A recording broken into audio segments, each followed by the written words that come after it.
troubleshooting and procedure. In this nugget, we talk about troubleshooting and procedure. Now, to be quite frank with you, we've already covered a lot of troubleshooting about hardware.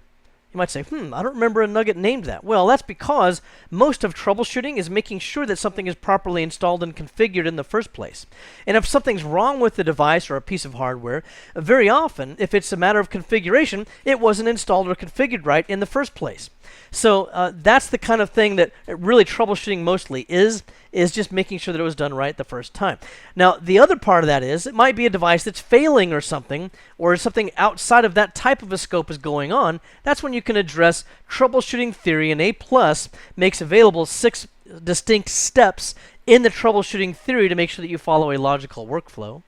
There's also various documents and resources you can use, like the user manual that came with the computer. Or you might be able to get a hold of certain service manuals. There's also resources such as other people that you may work with that have a level of expertise in something that you're having troubles with. Or even the vendor's website, where you can get additional manuals, drivers, knowledge-based articles like Microsoft's own knowledge-based articles and the like.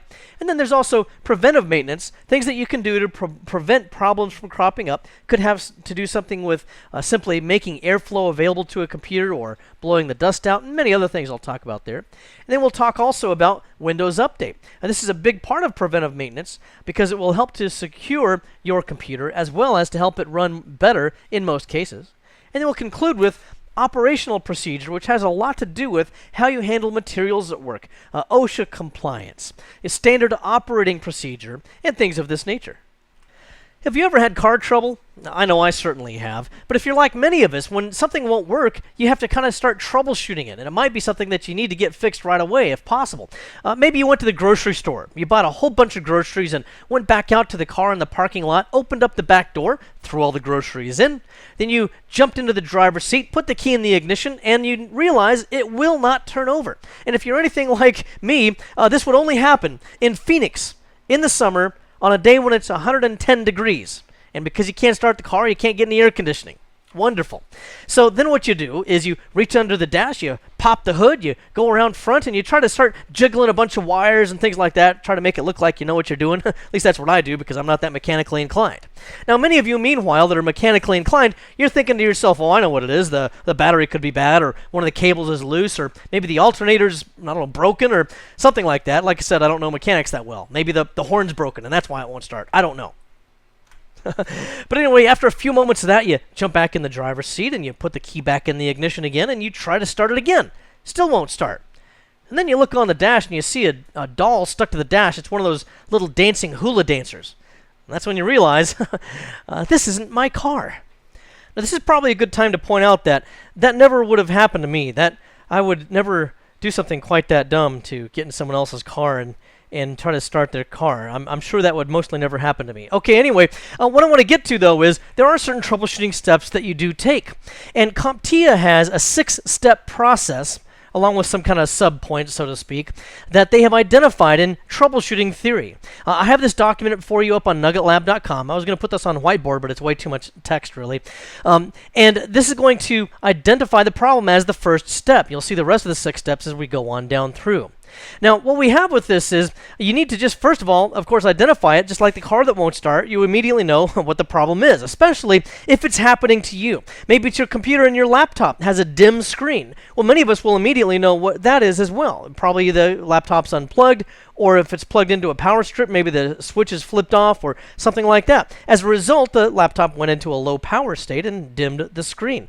Or, maybe another problem would be that the backlight is failing. So, immediately certain things come to your mind. But a lot of times we kind of have a tendency to jump the gun and to skip a step or two in trying to resolve problems. And what winds up happening is sometimes it actually lengthens the time that it can take to troubleshoot certain items.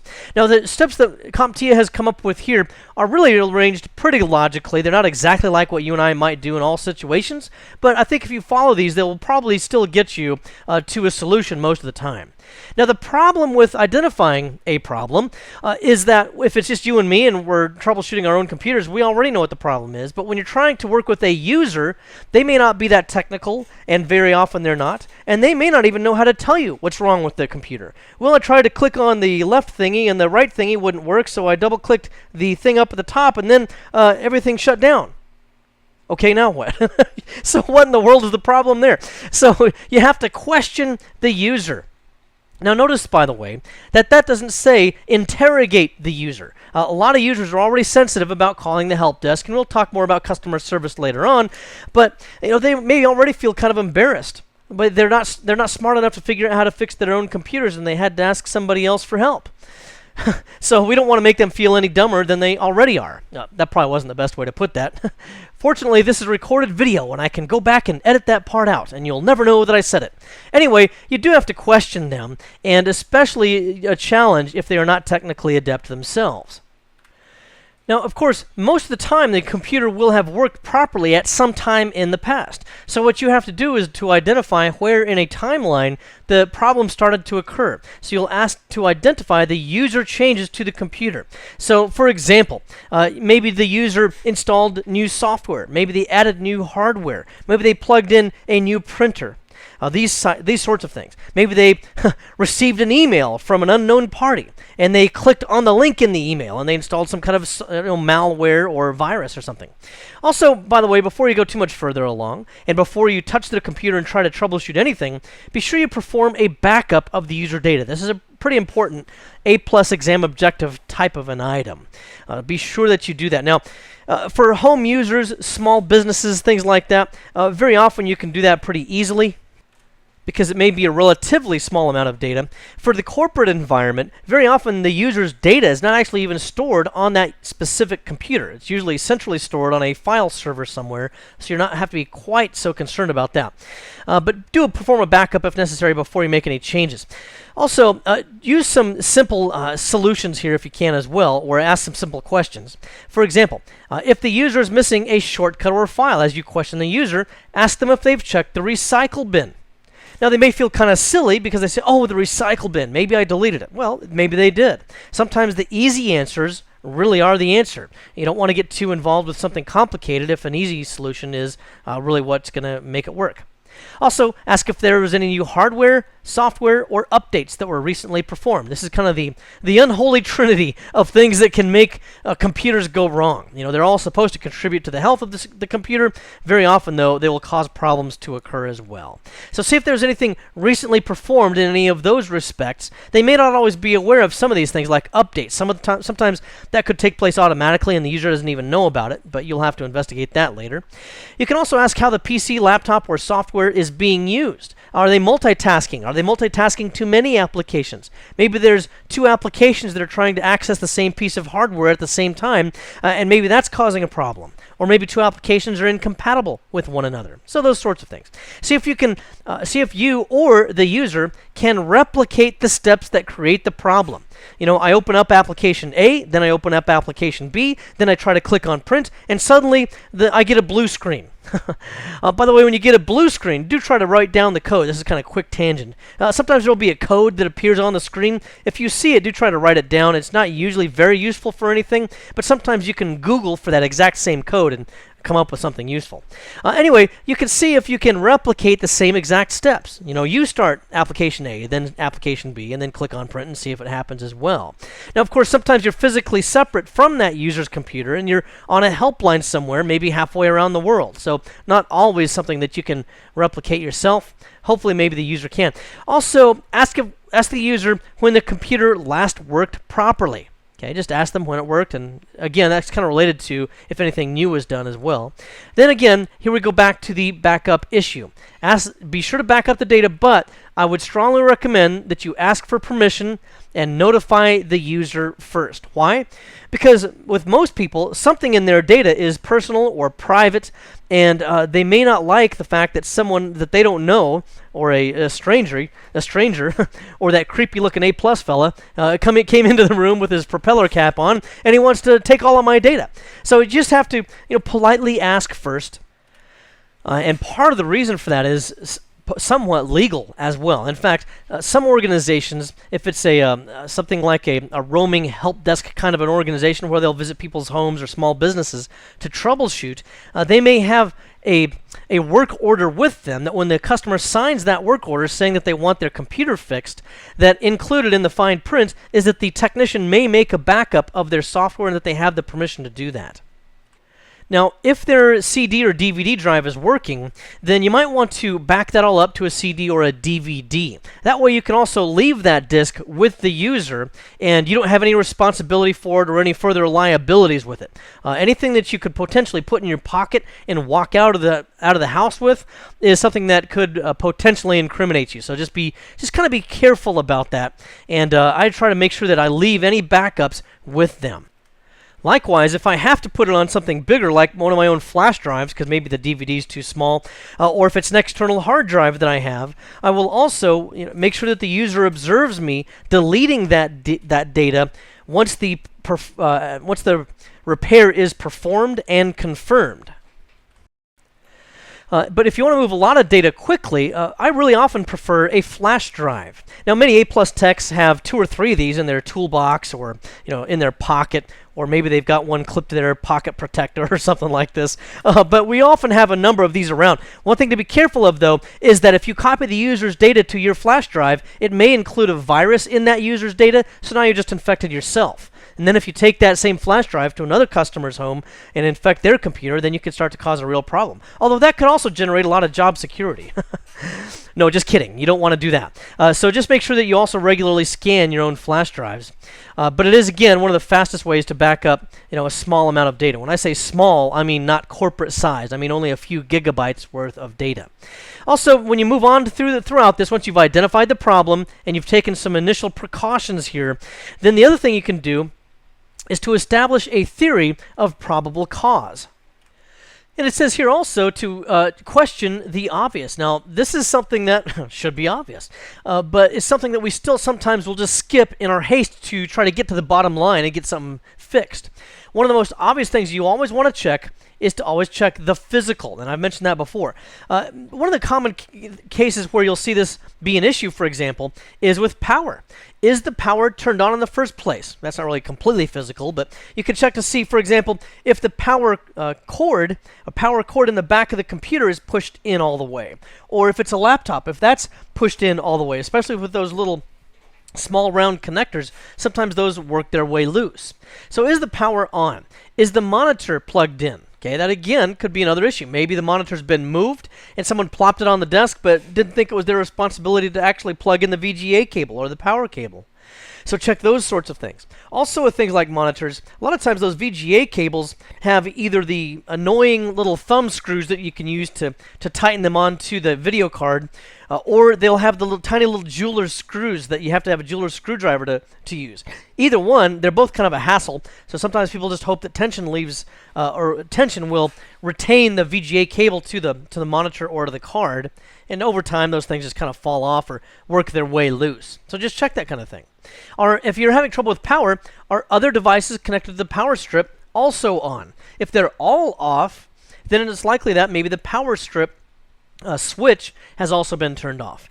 If the power strip switch is on, then you need to go to other things such as checking the outlet itself. Use your power supply tester, or actually, excuse me, your voltmeter to test that outlet and see if you're getting power to that.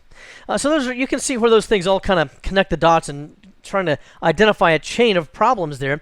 Also check to see if the device is plugged all the way into the port, similar to what I just mentioned for VGA, but it could also be for things like keyboard and mouse. For example, for certain keyboard things, if it's plugged in just part way, sometimes you'll only get certain characters of the alphabet, especially if it's, say, a PS2 connector. If there's only a couple of pins connected, you might get some keys, but not other. In fact, this has been a while back ago, now, but I used to work for another company, and my boss was out to lunch one day, so I decided to sneak into his office and gently, partially remove his PS2 connectors for keyboard and mouse.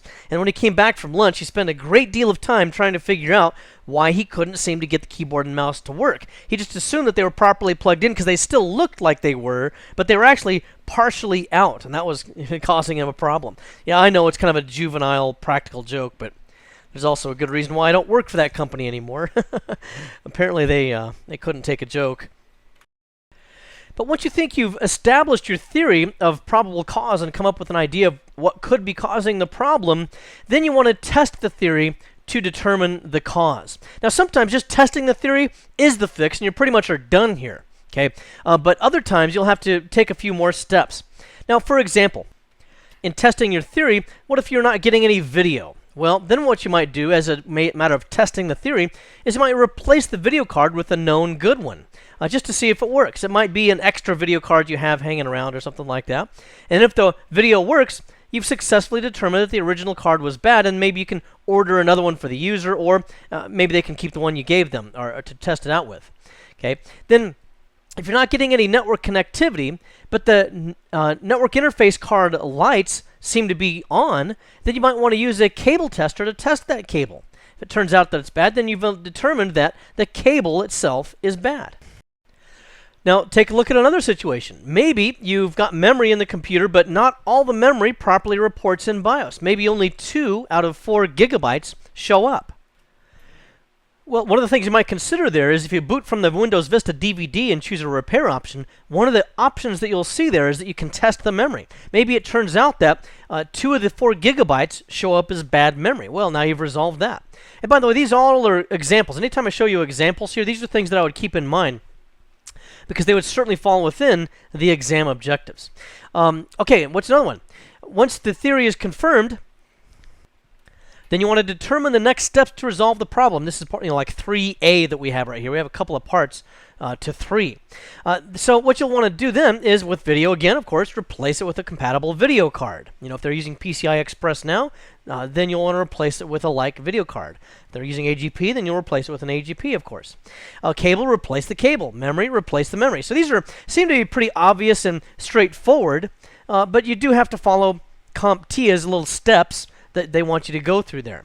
Now, if it turns out that once you have gone ahead and tested your theory, and it turns out that that was not the fix you were looking for, and the problem persists, then what you have is the theory's not confirmed, okay, and you'll reestablish the new theory or escalate it. Sometimes an A+ technician will just actually have to escalate it to a different technician, maybe that has more of a specialty in a given area, for example. Also, and when we say escalate, that means just give it to a different person that has a higher level of expertise or that knows more about a specific topic. Then you can establish a plan of action if you come up with a proper theory to resolve the problem and implement the solution. So what you'll do then is you're just going to actually perform the steps that are under 3A here. So you'll actually replace the video card. You'll actually replace the cable. You'll actually get good memory, and so forth. All of those sorts of things is what you'll do. Now, once you've performed those steps, then you want to verify full system functionality. This is important. Sometimes a technician will be in a rush. Maybe you've got a lot of appointments booked for that day, and you'll say, yeah, I'm pretty sure it's the video card. I just put another one in, and I walked out the door. Well, you do have to make sure that you verify that it properly works. You'll still have to boot the computer up, have the user log on, have them open up an application or two that they commonly use, just to get a quick view of whether or not the video is working the way it should. And if they do have full functionality, then you're good. Also, though, there might be something you can use to prevent the problem from occurring in the future. So, if applicable, implement preventative measures. I actually say preventive, but maybe that's my English background. CompTIA likes to say preventative. Anyway, and as an example of that, maybe the problem that you've run into is that you had a user with a computer that had outdated antivirus definitions, and then it became infected with a recent virus. Well, if these definitions are outdated, then it has no knowledge of the recent virus, and that's why it got infected. So what you would do with this is you would boot to safe mode, use your antivirus vendor CD to scan and remove the virus. Or, depending on the vendor, maybe they have a product that would work within safe mode. Either way, most vendors will have something that you can do from within safe mode. And then your preventive measure that you can use now is to update the antivirus software while you're still on the spot right there, while you're still with the computer and with the user. And then your preventive measure could also be to instruct the user how to obtain and apply future definitions, so that when the next time definitions are new, then they can download them themselves. Or you can offer to configure the antivirus software to automatically update on a regular schedule. That, of course, would be the preferred recommended solution, even for people that are highly technically adept and that would, of course, even know how to get their own updated definitions. I still recommend that you set that to automatic anyway for antivirus. It's just too critical. And then you, of course, maybe would advise the user to only download software from reputable sources, and likewise, not to click on links in email that they're not familiar with from persons that they don't know, and so forth, because those might be some kind of phishing attempts or spyware, something like this. The next thing you'll do is document the findings, actions, and outcomes. This can be for your records and or for the users. So you want to make sure that you document them, because if it's a retail customer, they need to know what they paid for. You don't just fix it and then leave the building, because users might not have enough information to know whether or not you fixed it at all. So if it's a retail customer, like somebody you visit, then you want to leave a copy of the findings with the user. This could be like one of those carbonless copies or something like this. Also, be sure to use clear language and avoid abbreviations that a typical user might not understand. Because if you just use internal house abbreviations or things that only people in your company know about, or common abbreviations but that they're only known by people like A+ technicians, well, the user might not be able to understand exactly what you did for them. Also, be sure that you document the findings if you're in a corporate environment, because you might want to learn from that experience and keep a record of that for somebody else that might have to fix that same computer in the future. Maybe there's something that continuously seems to be going wrong, and they might want to identify the steps that you took at a future point to know what they can do to also resolve that same problem. And then if the user is there, I like to have the user confirm proper operation. So for example, if they wanted me to install or replace a cellular WAN card to get their internet access, then I would have them start the software that runs that card, because usually there's some kind of a vendor software that they need to use to be able to run that, and then have them use it, make the connection, and then confirm that they connect to the internet, like open up a browser or something like this. This is a value add for the user, because now they can see that indeed I've done something that they do have good use for, and it also provides a level of accountability so that they can't say later on, well, he didn't fix it and I want him to come back and do that, plus I have some other things I want him to fix. So it helps to keep things accountable that way. Now, as part of troubleshooting, you're going to have to identify various hardware symptoms and what could be causing these various symptoms. For example, if there's excessive heat, this might be the case if you had a laptop that kept shutting down periodically. We mentioned this earlier when we were talking about laptops, but it's really difficult to service laptops because you can't really open them up regularly and just blow out the entire contents of the laptop with a can of compressed air.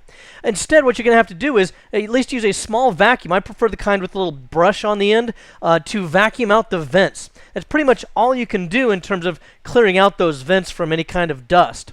The other thing you could do is to make sure that you do not use the laptop, or do not have the user use the laptop in places where the vents are being blocked. So for example, maybe if it's a cold winter afternoon and maybe they have the laptop on their lap and there's a blanket that they're using that could be covering up those vents. So that's the kind of thing you might see there.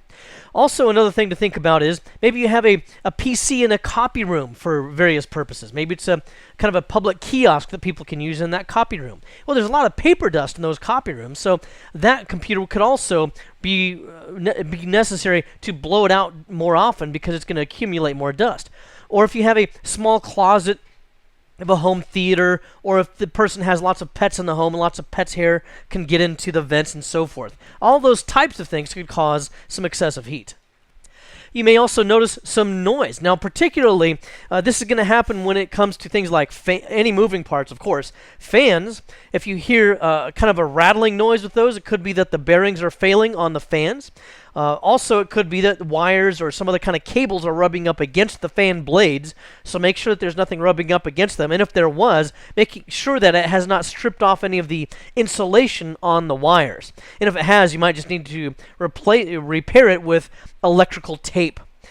If it hasn't cut through too much of the copper, that is, any of the actual wiring itself.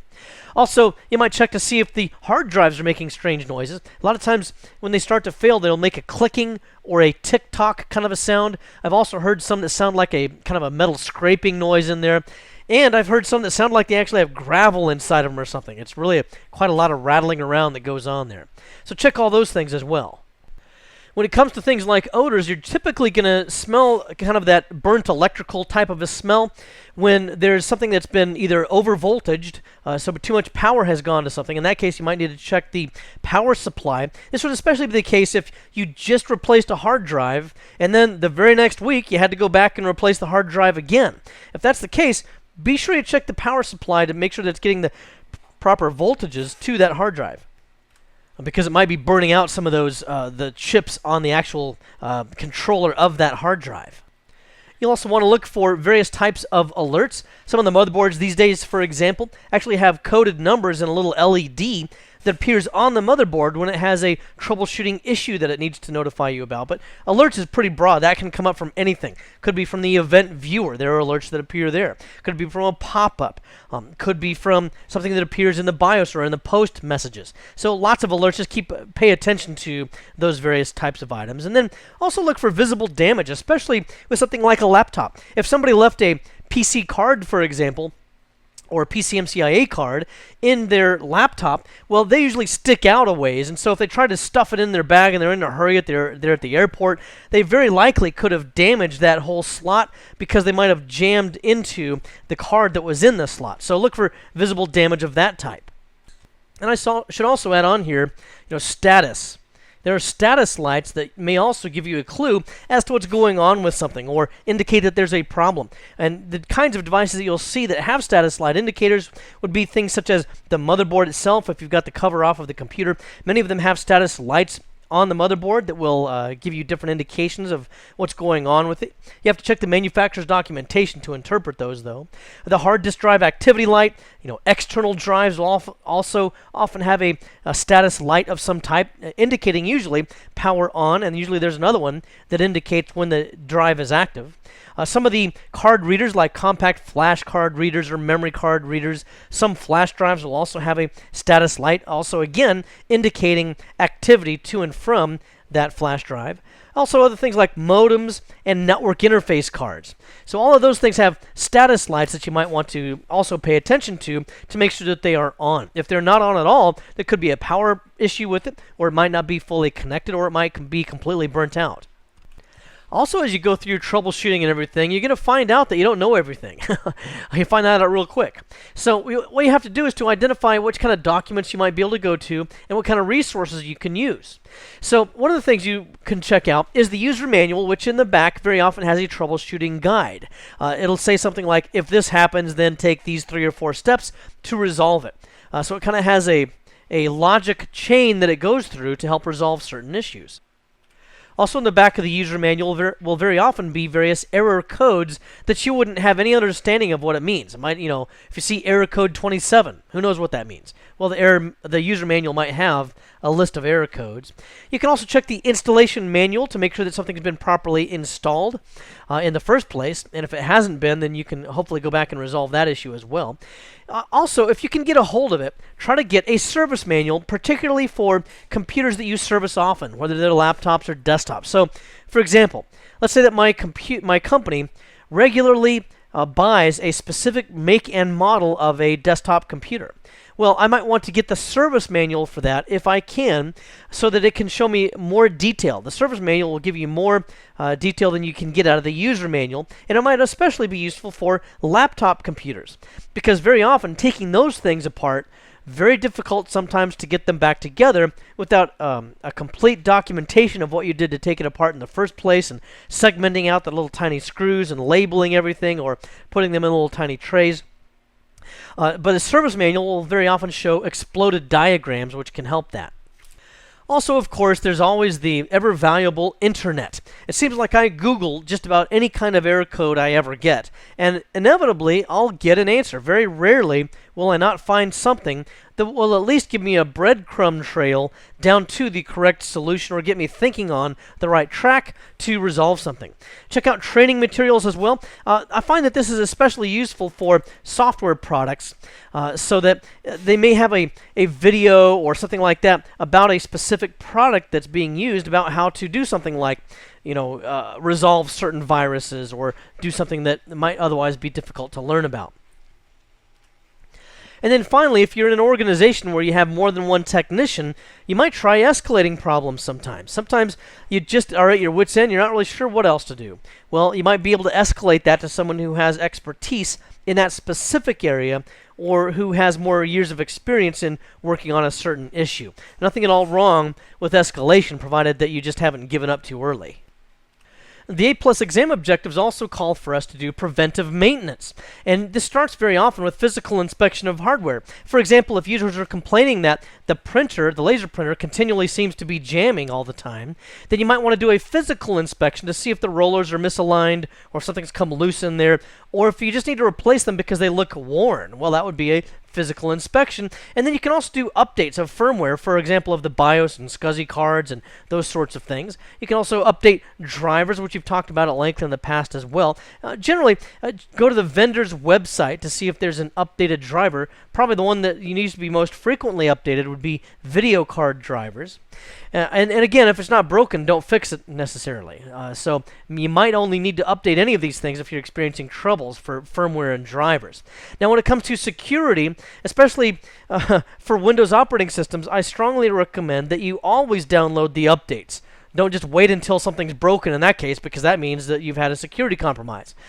So you want to avoid that one whenever possible. Always be proactive with updates for security and get those as soon as they're available. Same with the operating system, because those very often will relate to stability issues, security issues, things of this nature. I'll talk more about those here in a different whiteboard.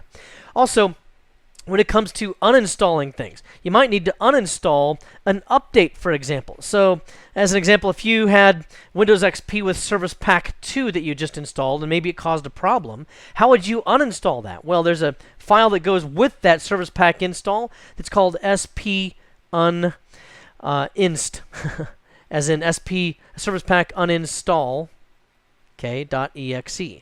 I would just be aware of that. That would be the name of the executable that you could run to remove Service Pack 2. Not all service packs are removable. Sometimes when you install a service pack, you're stuck with it. So again, you might need to make a backup in advance. Then you also want to make sure that you ensure the proper environment in a lot of different ways. Some of those issues might relate to things such as air quality. I know here in Arizona we have quite a lot of dust in the air because it's an arid desert environment, and with the construction as well that goes on, we do get a lot of dust in our homes and inside of our computers. So air quality can factor into that. If you are working for a customer that smokes inside their home, then of course that also is going to be poor air quality, which does potentially affect computer components. Smoke does affect those, so could be unhealthy for computers, not to mention unhealthy for people too. Also, there's issues of circulation. If a user has their computer underneath their desk and it's next to a big stack of magazines or something like that, then it could be blocking airflow with those magazines, and it might not be getting good circulation. So it's not able to pull in cool air and expel warm air very well, increasing the temperature of the computer and shortening its life. And closely related to that could be issues of dust, which I mentioned partially with air quality, but there's also other types of dust and lint and so forth that could get sucked in, as well as contaminants such as pet hair. If you have a customer that has lots of cats, for example, you're probably going to see a lot of cat hair inside of those computers, and you're going to have to just blow those out. Some of these factors you can't control, such as, for example, if the computer is inside of a trailer at a work site, like a construction site, it's going to get a lot of dust. Or the user has lots of pets, and so they're going to get a lot of cat hair inside of the computer. You just have to blow it out more frequently. That's pretty much how it's going to have to work sometimes. Also, electrical factors can also play a part in this. This, again, you might not always be able to control, but if the user's in an environment where maybe there's new construction going on, then frequently the power's probably going to get shut off. Or if they're in an area where there's old wiring, then they probably don't have very clean power. It's probably a good idea to install a UPS, even if they're not that concerned about uptime. It's going to give you good, clean, consistent power, and UPSs are relatively inexpensive now comparatively. Also, you might have wireless issues as well. We'll talk a little bit more about that when I talk about EMI and RFI a little bit later on. But in certain environments, you might have other signals from other devices that interfere with the wireless networks. And we'll talk, of course, more about wireless networking in our networking section. And then finally, you might also find, it's not really on the whiteboard here, but you might also find that people have foreign substances that start to jam things up. For example, in their mouse, which normally rolls along a desk or a mouse pad, if they are not getting good responsiveness out of their mouse, so they move it across the screen, but it just kind of herky-jerky, goes across in unpredictable kinds of spurts, it could be that the rollers on the mouse are dirty or need to be cleaned. You can take some isopropyl alcohol and a Q-tip and swab those out, for example. I normally use a trackball, and all I have to do is to pop out the trackball and clean some of the contacts inside of the trackball. Very easy to clean. Keyboards, users might complain that they frequently get repeating characters like the letter K that just seems to repeat across the page even when they're not touching the keyboard. Well, look for foreign debris under there. You can try to blow it out with compressed air as well, but you may need to take off the back of the keyboard. Usually there's screws that you can unscrew, and I've even taken all the components of my keyboard except for the circuits, the circuit boards and so forth. I've even thrown those in the sink and washed them with dish soap, and it has worked out just fine. But there might be some kind of a foreign substance doing something like jamming that key. Now, we talked about Windows Update or updating your Windows clients here in the last whiteboard. Now let's look at some more detail there. First of all, I just want to point out, this is going to be the update central for many of the issues that could assail a Windows computer. Things like viruses and security vulnerability, the need for driver updates, the need for stability updates, the need to make applications more compatible. A lot of these kinds of things can be addressed by Windows Update. So, as a preventive measure, this is one of the strongest things you can do, is to make sure that the client's computer does allow Windows Update updates. This is configurable by the administrator, so you do have to have administrative privilege in order to do this. And let's go ahead and just take a look at the interface here as we go to Windows Vista in this case. And Windows XP is very similar. Here we have Windows Update right on the Start menu, but if it's not there, you can get it to it from the All Programs item, where you can still access Windows Update. Once you're into this, that's also part of the control panel. Once you're into this, then you can change the settings. Okay, so we'll just go into this, and as administrators, we'll change the settings, and you can see some of the items in here, and most of this is pretty self-explanatory as far as what your options are.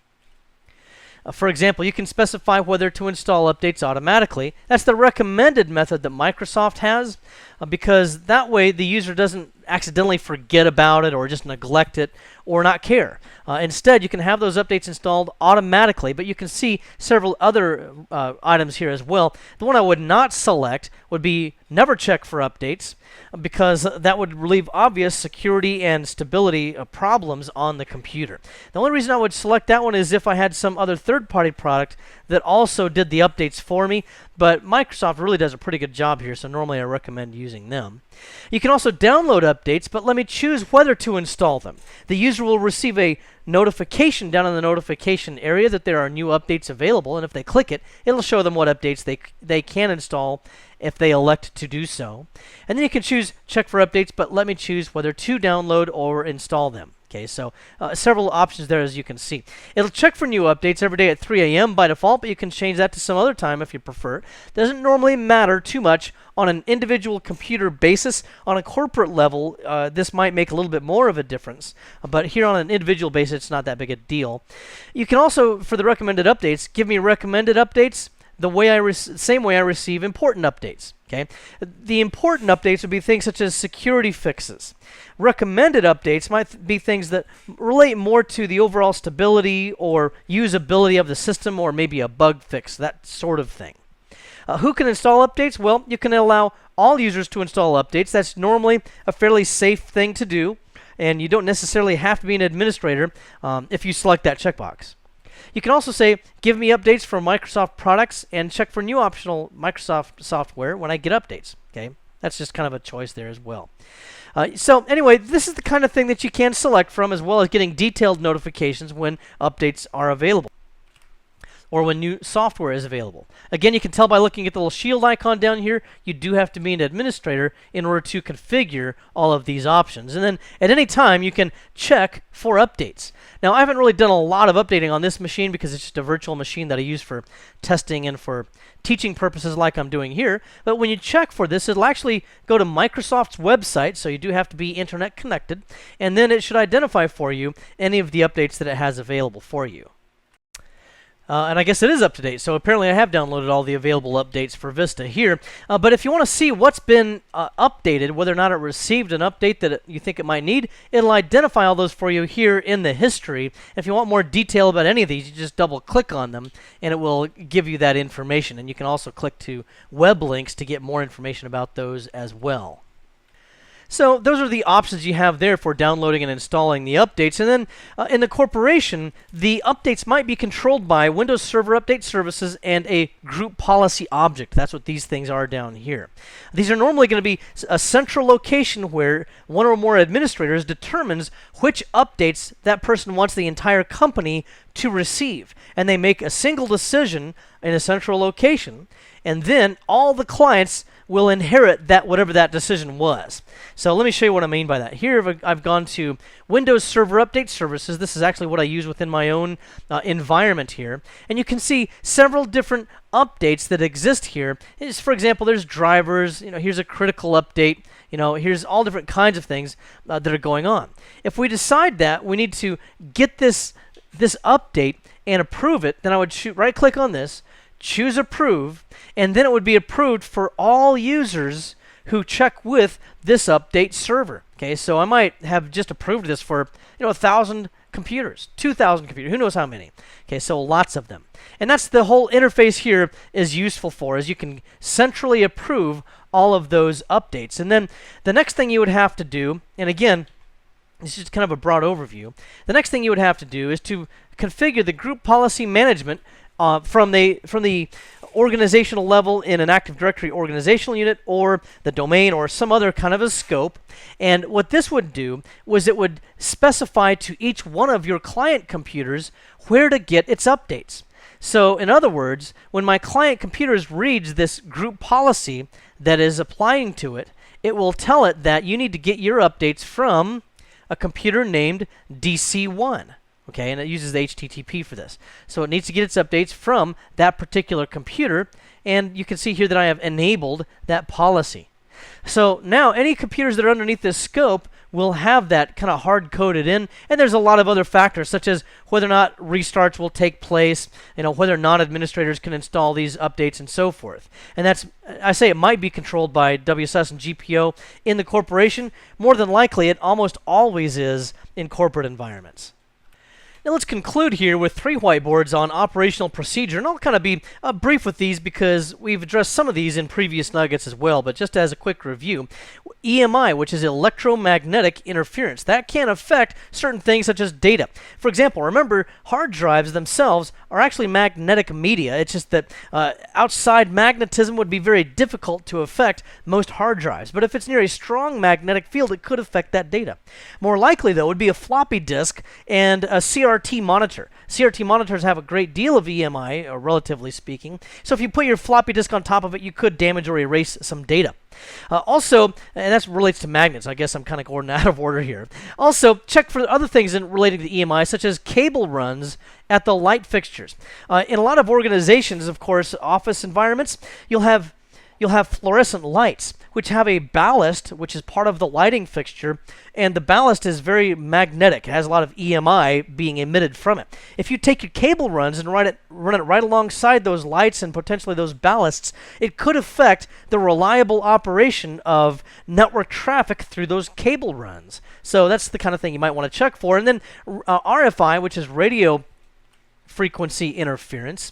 You can get that from a number of different things, including microwaves. So once again, if you have a wireless access point on the opposite side of a wall from the employee break room, right behind the microwave oven, then it's possible that every time someone turns on that microwave oven to heat up yesterday's leftovers, well, they could be interfering with the Wi-Fi network. So that's the kind of thing that you want to take a look at there.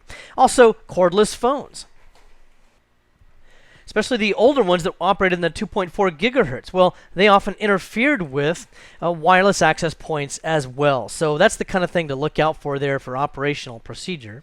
For electrical safety, look out for the power supply I mentioned earlier. Never open it up and touch anything inside of it because there are certain capacitors in there that retain enough power to kill. So be careful of that, as well as with the CRT. I don't think I mentioned that before, but you never want to open up a CRT for the same reason. It still stores a lot of electricity inside of it. Also, look for wire insulation damage. Sometimes you're going to get that. It could be that someone's in a temporary office space and a desk chair keeps rolling over a power cord or something like that. Just check for insulation damage on those things and try to optimally move the cord somewhere else or make sure that the user doesn't roll their chair over it anymore. So just look for that sort of thing. Most of the time, you don't want to repair it. Most of the time, especially something that's electrical, if you can, it's much better to just replace the entire cable. And then continuing on with our operational procedure, understand that in many workplaces, you may be required to have the material safety data sheet for any kind of chemicals that you have around. And it might be chemicals that are even otherwise harmless. Let's see if I got an example here. I thought I had one. Here it is. For example, here's just the MSDS sheet for Epson inks for my inkjet printer. Okay, it's just this ink cartridge right here. And it just tells you how much is in it, what kind of contents are included in it, if it's hazardous in any way. Apparently, this is just a liquid that could cause some little irritation. And it tells you how to resolve things if, it gets in your eyes, what kinds of flammability it has. This is all for safety purposes, obviously. Whether or not there's any hazardous chemicals in it, whether it's flammable, and possibly also how to properly dispose of this product as well. So a lot of times you'll have these, and they may, again, be required in certain work environments. And then cable management is important too, because as you start to add peripherals and additional components to the outside of the computer, you can have a real rat's nest of all different kinds of cables back there. And this could start to affect airflow, collects dust, and it just makes it more difficult to be organized or to quickly find the end of a cable, and which device it's attached to, because there's such a tangle of cables back there. Well, you can dress those cables more appropriately, and a lot of times by using cable management types of products that you can buy. Some of them allow you to put several cables inside of a certain tube that's a flex tube that you can then route however it suits you. But at least in that respect, you effectively have one length of cable as opposed to multiple lengths of cable going all different directions. There's also trip hazards to be very careful of. So for example, if you have a small temporary setup where maybe you've got 10 or 12 computers all in a work group working together, and they're all in a star configuration connected to a hub, well, it's possible if they're in close proximity and you don't have cables going into walls and things, that these cables could be going all different directions, and you could have a trip hazard there for people walking around and such. So be careful of those sorts of things. Some things that you can do is there are certain devices that you can put down that will suppress the cables so they don't just loop up off of the carpet, for example, and they're visible enough so you can just step right on top of them, and they also help protect the cables from chairs rolling over the top of them and stuff like that. And you may have seen these before. They're kind of flat, and then they arch up and then back down again, and there may be an inch and a half high, and your cables will all run underneath it in this space right down here. For physical safety, anything that's a heavy device, never try to be the hero with those things. In fact, I would venture to say that most of the time, people that get back injuries or other kinds of strain injuries from lifting things are not smaller folks or folks that are not as muscular. They're big folks that think that they can really handle anything, and they just overdo it. So if something is heavy, team lift, get 2 people or more to help you lift heavy devices, or you can put them on a cart and drag them around in that method, for example. Also be aware of certain burn risks. For example, if a hard drive is failing, sometimes they will actually get hot because of certain frictional elements inside the casing, and it might get too hot to touch, in fact. It might also be the case if it's getting too much power and it's burning out. So just be careful of certain burn risks, and common sense goes a long ways with these. For example, with a soldering iron. Obviously, that would be a burn risk. We don't really use those very much anymore as A-plus technicians, because normally instead of repairing circuit boards and things, we just replace them. But there's also OSHA requirements that you should be aware of, and that's what this is over here to the right. Number one, OSHA requirements normally require that a workplace environment that uses tools and equipment keeps them properly maintained, so that there's proper tolerances for safety there. Also, if you have any physical accidents where someone gets injured, you should keep a record of those accidents, another OSHA safety requirement. And then finally also, you should keep an OSHA poster that is publicly available or much displayed in a prominent place for the employees to be able to see. And here's just one of the posters, and you can download this directly from OSHA itself, which is the Occupational Safety and Health Administration. This just tells you what the employee rights are, that you have a right to a safe workplace and so forth, and then this requirements for employees and so forth. So this is just something that might have to be publicly displayed as a part of operational procedure. And then as we continue our discussion of operational procedure, we also have environmental concerns. And this very often relates to how you dispose of old equipment, such as an old cathode ray tube monitor. They often have mercury inside of them, which has an obvious detrimental environmental impact. So you may need to make sure that those are properly disposed of. You'll just have to check in your area where those can be dropped off. Also with toner cartridges, you may have local requirements about how to handle those. If you work in a shop, for example, that is a computer repair shop, there's probably already a defined procedure for what to do with those toner cartridges. Many times, companies will repurpose those toner cartridges and just refill them and sell them as generic toner cartridges. Some manufacturers, such as Hewlett-Packard, when you buy a new toner cartridge, they will include a shipping label inside of the box so that you can put your old toner cartridge in there and ship it back to them free of charge, and they will take care of all the recycling for you. Also, if you have old computer equipment, you might need to find a computer recycler, and they may be able to do a number of things, such as recycle the metals within it or properly dispose of things that cannot be recycled appropriately. Also, for workplace compliance, you do want to make sure that, especially in the corporate environment, the standard operating procedure is normally going to be signed by the employee. And this relates to probably a lot of things that are workplace conduct items, including computer policy. How does the employee use the computer? Can they do any personal errands on the computer? Can they use it during their lunch break for personal reasons? How much time can they use for only personal reasons? That sort of thing. And sometimes it's a little bit hard to define, but a lot of standard operating procedures are becoming more and more defined. And in fact, some organizations allow the employees to do no personal work at all on their company computer. And I also want to point out, whether it's a home user's computer or a workplace computer, either one, it's an important thing to know that if you observe something illegal on that computer, like images or movies or anything else that you might see that is clearly illegal, and you can use your imagination and probably know what I'm talking about there. I don't want to go into a lot of detail, but that should be reported to the authorities. Don't compromise on that. And if you're a little bit squeamish about doing that much, I strongly recommend that you at least contact your immediate supervisor and notify them of what you have observed and put the responsibility back with them at the very least. In this nugget, we talked about troubleshooting and procedure. We started off by talking about troubleshooting theory, but remember, a lot of troubleshooting is just making sure that what you know about devices and how they're supposed to be installed and configured has been properly done in the first place. And if something doesn't match up to that, then somebody probably misconfigured it, or they didn't install it properly. So there's a lot of built-in knowledge when it comes to troubleshooting, but sometimes devices fail or don't perform as expected, and that's when you need to implement the 6 steps of troubleshooting theory that CompTIA makes available. There's also various documents and resources that you might have, such as the user manual, service manuals with exploded diagrams, things of this nature, and resources, particularly on the internet. Google itself is a great tool, as well as the vendor manufacturer's website, or it may have additional manuals, FAQs, knowledge-based articles, forums, things of this nature. There's also preventive maintenance items that you need to keep in mind. This is things where you can use to keep the computer running longer. This is going to relate to things such as the air quality and keeping the vents clean. We also took a look at Windows Update, which is a big part of preventive maintenance, and that's important to be able to make sure that the system stays secure as well as stable.